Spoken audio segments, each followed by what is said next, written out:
Dear guests, welcome back. I hope you had a good lunch break. It is our pleasure to today once again cooperate with Der Spiegel and have another session of the Spotlight interview.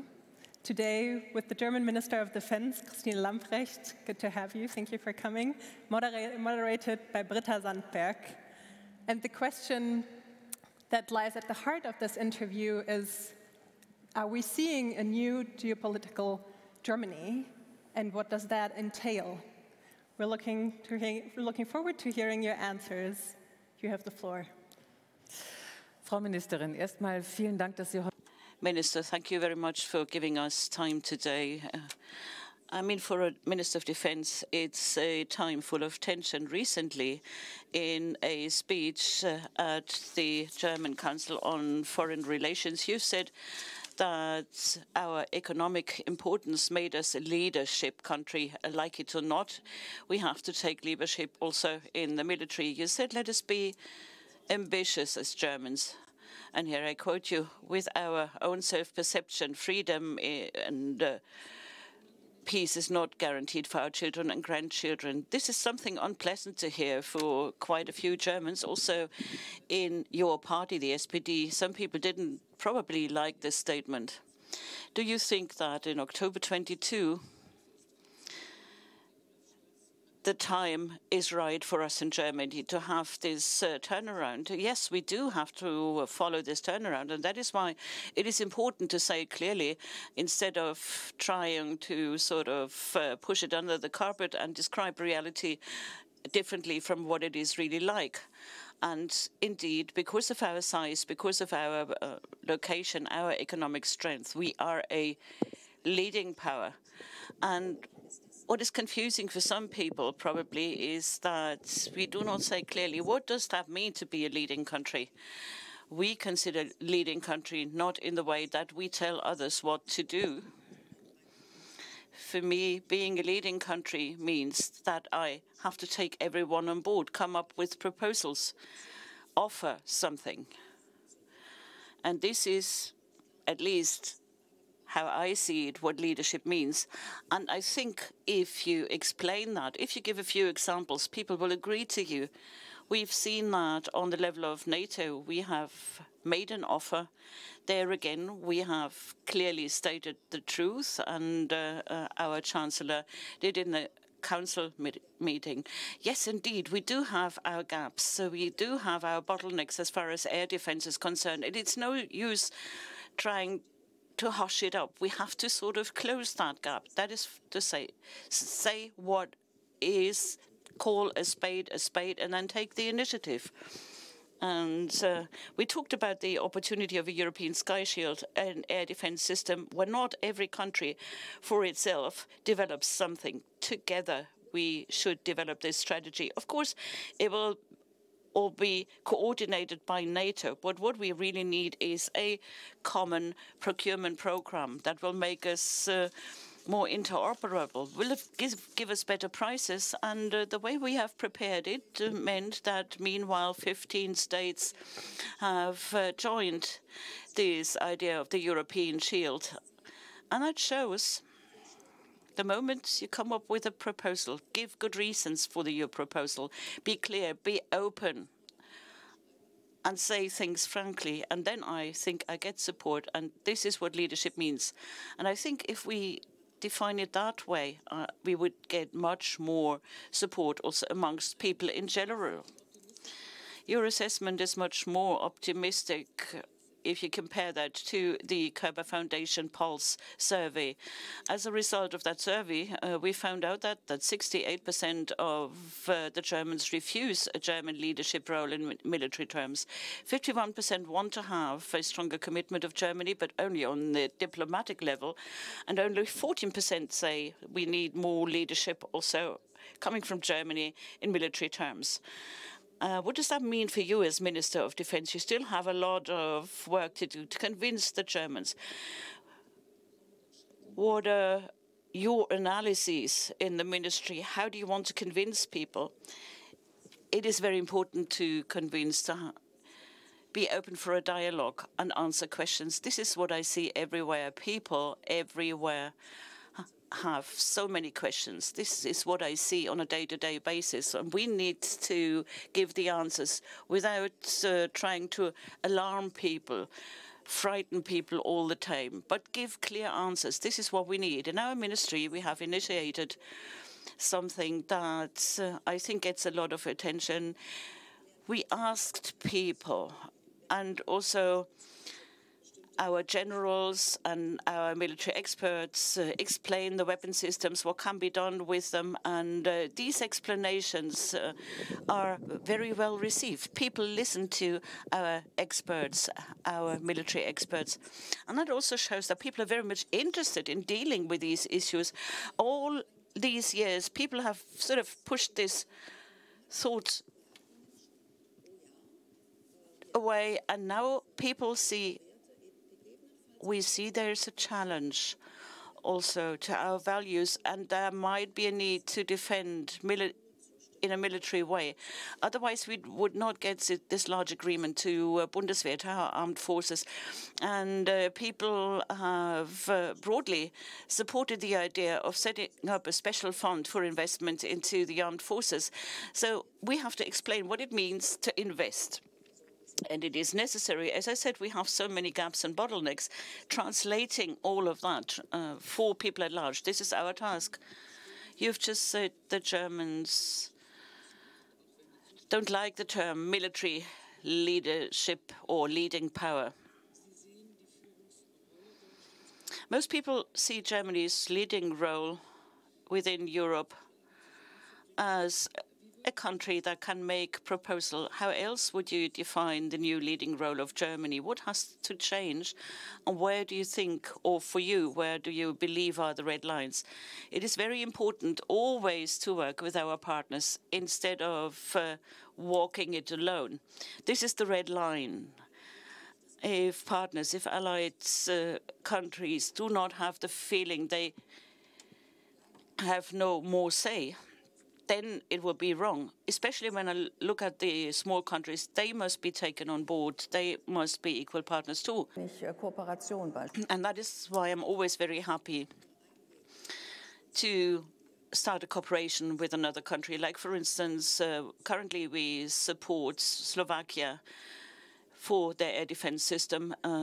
We did that at an early stage, and we also did it with the Netherlands to support Slovakia.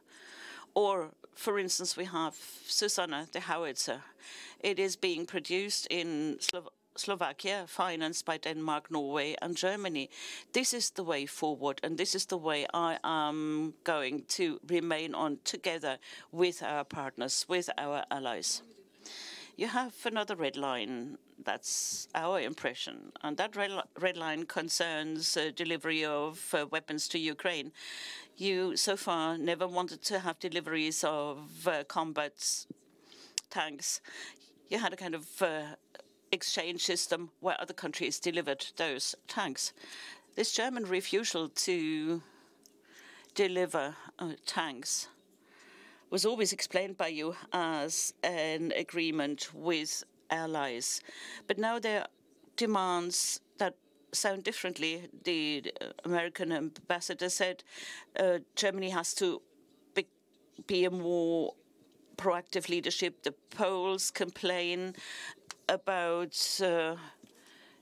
too slow action. And we also heard this morning our colleagues from the Baltic states, the Latvian Minister of Defense, Adis Pabriks, has asked the fundamental question, can we trust the Germans?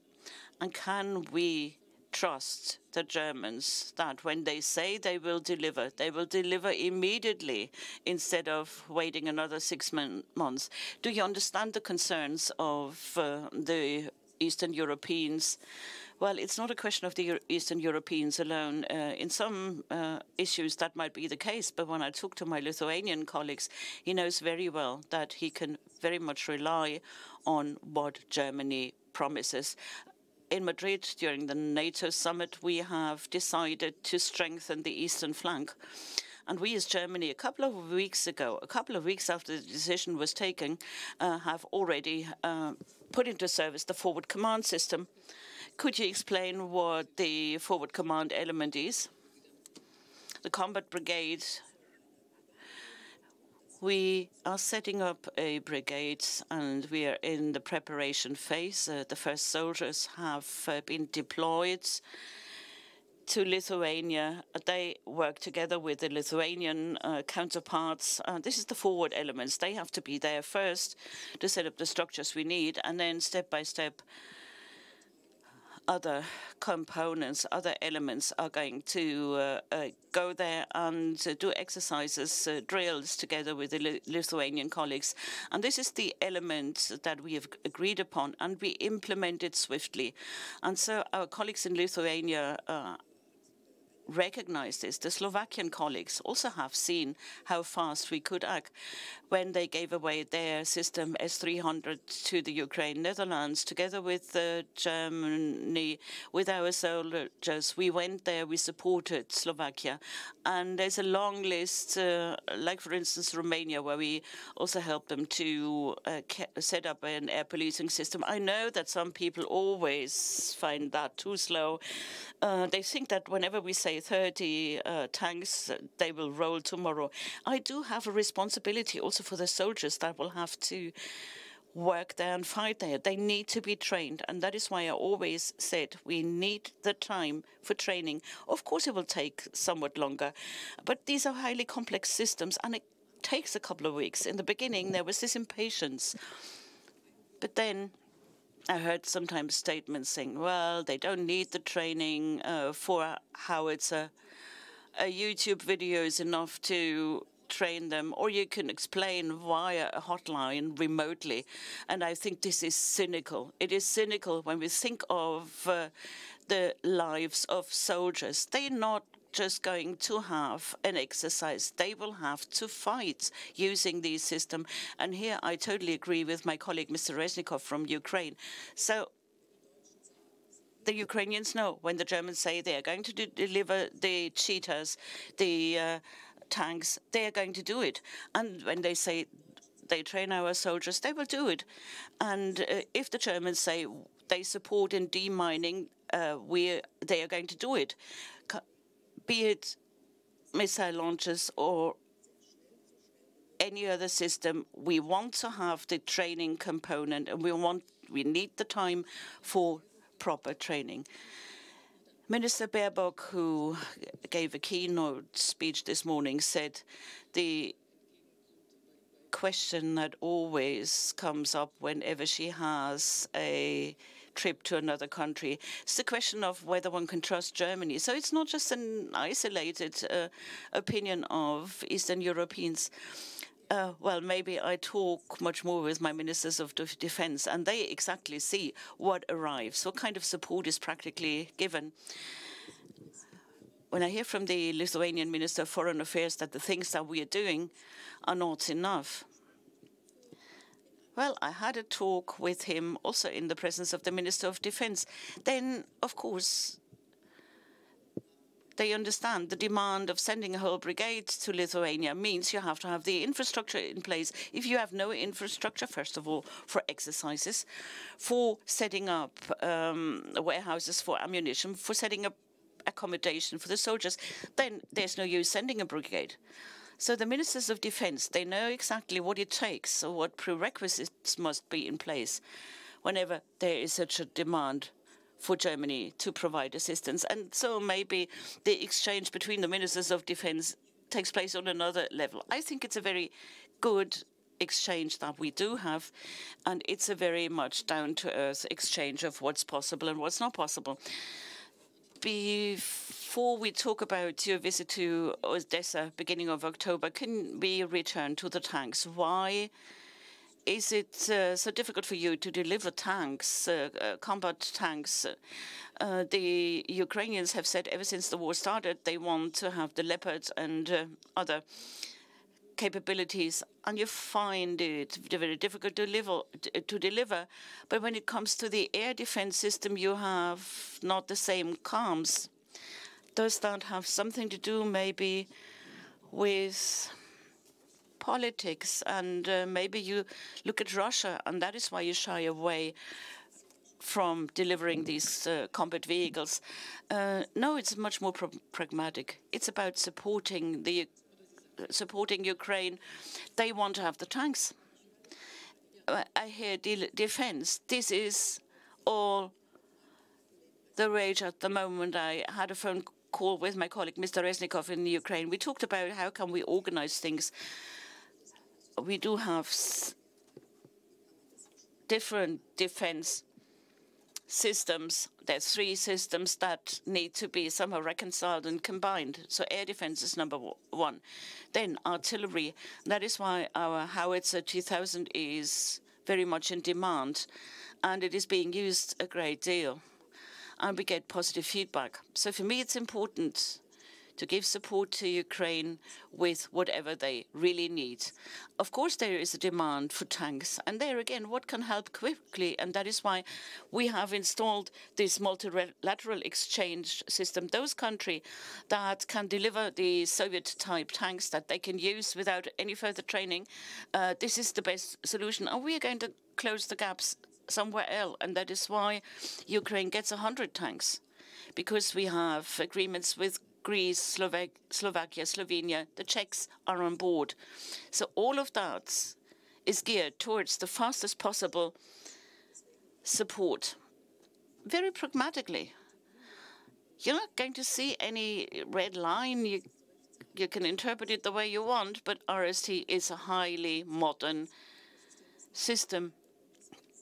Unfortunately, even we in our armed forces, we don't have it. In Germany, it is not being used yet. The Howitzer 2000 multiple rocket launchers, these are modern systems. I mean, it's not just peanuts compared to a tank. It's about what they need and what can be delivered fast. And so on a political level, it's about also having coordination with our allies. And I consider that very important. I do not know of any country that so far has delivered any tanks of Western make. I do not know of any tanks from the United States coming to Lithuania. And Lord Austin just declared to me that they're not going to do that. And so the Allied forces, the Allied countries are not delivering, and this is how we are going to proceed. Wherever we see a need, we are going to give support. We are not going to give less support, but keep on doing it. Well, if there's no red line, you would also probably say that maybe next year other tanks can or will be delivered like the Leopard. It's a good attempt. Let me say once more, we are going to deliver the things that Ukraine need in close coordination with our allies. In the beginning of October, you were in Odessa, and twice you had to go to a bomb shelter because of air raids. Well, of course, having seen the war from here ever since February, it's different probably being there. Does that change your perception, being directly in the middle of it all? It showed me how important air defense is, because, as you said, there was an alarm. We had to negotiate and have our talks in a bomb shelter, once during daytime, once during nighttime. For me, it was not such a big challenge, but you sit in the bunker and think about how does a family do it when they have to take their children as well. How do old people do that? What does that mean for civilians? It's pure terror. It's attrition, a war of attrition. They want people to give up their bravery, their courage. And this is so evil. And of course, we have to think about how can we support. Yes, I was in Odessa. And then when you stand at the harbor and you see the German cheetah, Gepard, everybody ridiculed it and said, well, the ammunition is just good for a couple of hours. But we see the tank there. It protects civilian infrastructure and protects grain exports. They are so important because of hunger, because of famine. And so it shows we are on the right track. And no matter what other people say, how much they criticize you, you should not stop your efforts. And really, it gives you even more commitment to be there and to see it, to see how it works. In spite of all the threats that we see, we are going to continue supporting Ukraine. Von Putin. Ja, wie Sie gestern gesagt haben, da haben Sie gewarnt, davor, sie nicht ernst zu nehmen. Auf jeden Fall. Also solche Drohungen würde ich dringend davon abraten, die als Bluff oder nicht ernst abzutun oder nicht ernst zu nehmen. Nein, die Möglichkeit ist da, die Kapazität. The possibility is there, the capacity is there, but it should not paralyze one. So if you know such a thing, then one should not shriek back and not become active anymore. This must not be the case. But we must make it clear at all times, through all conduits. This would be the absolute crossing of red lines, and Russia would thereby move out of every civilizatory assessment. And this is why this must not be allowed to happen. In your ministry, are you adjusting to confront several scenarios? Well, of course we do. We also monitor very intensely which movements we can observe, that is, to use nuclear weapons. You usually need a different infrastructure. Are there any movements that have to be assessed along these lines, or are there not? And at the moment, we don't have such findings. Now there are exercises coming up, but they were planned. So this also must be put into context. Of course, we do that, both with regard to NATO and to Russia. But we always have to closely observe what does that mean. Will this exercise be conducted in the same way like the years before, or has anything changed? And this is, of course, also what we have an exchange upon also in NATO. That's very important, that the information, that is, realistic information, is also available. And of course, we do think about what consequences are possible then. Let us now briefly dwell on the special fund of 100 billion euros for the procurement of new equipment. I've got two questions on that. First thing, is that sufficient? And secondly, if this special fund, or as it is now used in the next few years, is it not that in parallel also the regular defense budget, which is roughly 50 billion per year, as I believe, must it not be step by step increased? Because new equipment also means more sophisticated maintenance. And with the 50 billion, we're by far not yet at the 2% goal of NATO. I think it's rather the 75 billion. Thank you very much. You have already answered that question. Well, I won't take it so easily. No, this is really a lot of money. It's a very big sum, but it is not just coming out of the blue skies. We took a look at where are deficits, where do we need to invest, and it was clear this will not work with our regular budget. For example, in NATO, our pledge of nuclear participation must be shored up, and it was clear that 2030 the tornadoes can't fly anymore, and this is why this decision should have been made for a long time. What succession will then be possible? We now did that with the 35, and now it can also go ahead speedily. But why was it that it wasn't done beforehand? Because the funds were not there. The budget could not deliver to that. I wouldn't have had that, certainly, regarding the budget. And this is why this special fund is so important. But this is true. This alone does not mean that we just can do with 50 billion in the individual plan. This is not possible because we, for example, have to include all the cost increases. With 50 billion, I'm responsible for 260,000 people in this field. So this is a share of about 20 billion that is invested or has to be invested for personnel only. And it's increasing because people need more income, because they need to master all these challenges they also have in front of them. Then I've got another 20 billion for operation only. So you can imagine how much real estate we have in the Bundeswehr. So 10 billion remains for investments. Now the costs for operation, if these rise and the cost for personnel rise too, then the share I've got available for capital expenditure is shrinking even more. This is why I urgently need an increase, and we have made a clear commitment, the clear statement that 2%, this is what we are ready for. This is what we want to invest in the security of our citizens and the alliance, and this is why the individual plan for 14 must increase. There is no other way of respecting that pledge. And now I'm back with the announcement. If I, as Germany, pledge that, then we have to honor that. And this is why the struggle will be hard in the next few years relative to this individual Plan 14. But we have a finance minister with a great affinity to defense, and I will think he will fight on my side. So during your tenure, is that what you're saying? You will approach that 2% goal and this 75 billion? Well, whether this is 75 billion, it will turn out it's 2% of the GDP. So it's not. It's a moving target. So, and now I also have the possibility via these 100 billion to also set that off. But it does not work without any increments. And it must be clear that if for 5 years' time, if we assume that 100 billion of special assets have been invested, that there is then a cut and we still are at 50 billion, this is not acceptable and also not responsible.